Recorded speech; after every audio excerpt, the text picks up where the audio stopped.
Hi there, this is just another quick little update about the status of my droid. The previous one being about the status of the head and with all the electronics installed.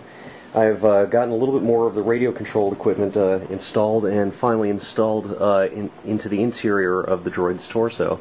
I have a battery deep down in there in the center and rigged up the speed controllers and the radio receiver, but I've also gotten some of the sound effects working. And you can see that the foot drives are not fully assembled yet, however they are connected for testing.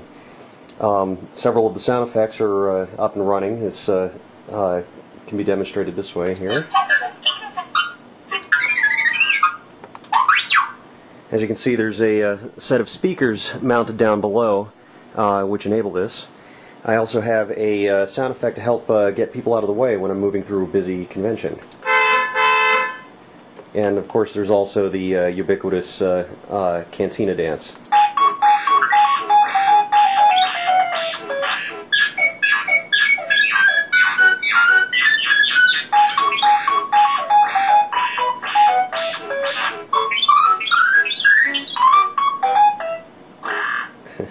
Thanks for looking.